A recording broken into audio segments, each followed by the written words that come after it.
Sabbath day?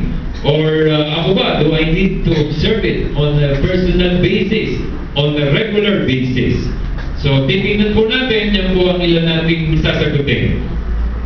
Ngayon, para masagot po yan, magandang malaman natin ano ba talaga yung ibig sabihin ng Sabbath. It is a Hebrew word coming from the word Shabbat, meaning to rest, to cease, to stop, to give up, or to abstain, to cease involvement in worldly efforts and concern. Dapat talaga ay pahinga.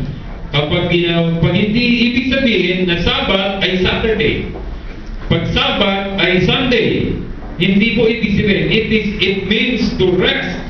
Kaya po dati ang nasa konstitusyon ng ating ng JIL, meron tayong bylaws and constitution, ay Sunday ang main service. Nung galing po ako ng Saudi, pinabago ko. Dahil hindi po pwede na Sunday din ang main service nakalagay sa konstitusyon ng JIL, paano kung nasa Middle East ka? Friday ang kanilang day of rest. Sino po yung mga galing sa Saudi dito? Galing Middle East, yan. Friday dun eh. At kapag Biyernes, Huwebes ang kanilang pinakang Sabado, walang pasok din ng Sabado, and then Linggo, pumupunta tayo sa ating service. At yung ating church doon ay underground, nasa basement, makapal ang wall, at may mga security bawat kanto para hindi dumating yung mga mutawa.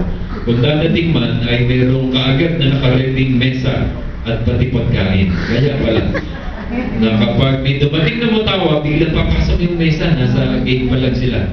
Papasok yung mesa, paglalagay ng pagkain, family affair. Kainan. Yun, allowed po yun. Ang hindi nila inaalaw, yung masyadong maingay na may kantahan. Kasi pagka Pilipino, ang hilig sa karaoke, ang hilig sa kantahan, hindi talaga nawawala yung My Way, Skyline Picture, hilig sa kanta eh. So, para maiwasan yun, ay pwede pala yung family affair. Okay, so it means to rest, and Sabbath ay makikita natin, it was instituted at creation by God. Mismong sa week ng creation, sa chapter 1, sa chapter 2, wala pang kasalanan ng tao, si Eva at si Adan, the Lord already ordained or started Sabbath day. And man has to follow God's example.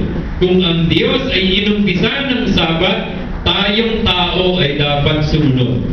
Ang Diyos ay nagpahinga. Sabi ko nga, hindi naman siya napagod.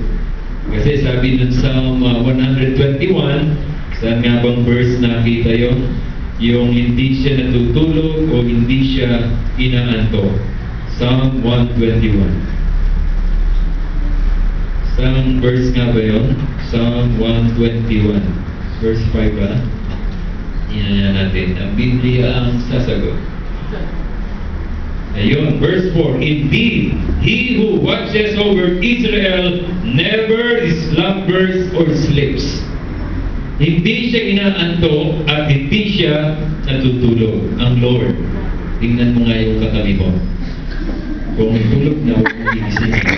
At least nakatulog ng church. Nakapahinga siya. Nakapahinga siya. Pero kung inaantok ay medyo tapik-tapikin mo. Kurot-kurotin mo. Sabi mo, hoy! Gising! Anyway, dito niyo kung ang Lord ay inaantok at natutulog. Paano kung nagpe-pray ka? Hindi niya matingin. Sorry, alam, inaantok ako. Hindi ba pag inaantok ka, iba tingin mo. Kahit na anong sinaka-interesado, basta inaantok ka, you want to sleep. Kaya buti na lang, the Lord recorded, God never sleeps and God never slumbers. He is always ready to listen to our prayers. Amen? Amen. And He is ready to answer our prayers. The Lord instituted the Sabbath so that He can set an order na dapat ay meron yan. Ako mismo, sumunod yan eh. Pwedeng sabihin ng Lord yun because He started Sabbath. Man has to follow God's example. And sabi ko nga kanina, it was the only day where a name was given at creation. Yung Sabbath, the only day given. Yung seventh day, tinawag na Sabbath. And from the beginning of time, the seventh day is endowed with sanctity. When you say sanctity, with sacredness and godliness. It was dedicated to the Lord. Ano pang maganda doon? Sa number 5, it was the only day in the week that God blessed. Kaya nga, makikita natin, balikan nga natin, Genesis chapter 2, verse 3. Ano po sabi ng Genesis chapter 2, verse 3?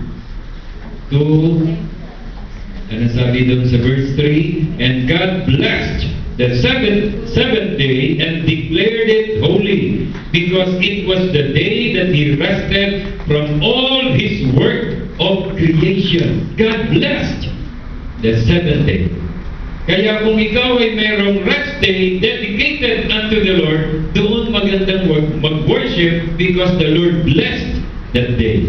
Kaya nga tayo, pinipili natin yung magandang damit eh. Meron tayong dress code na sinusunod.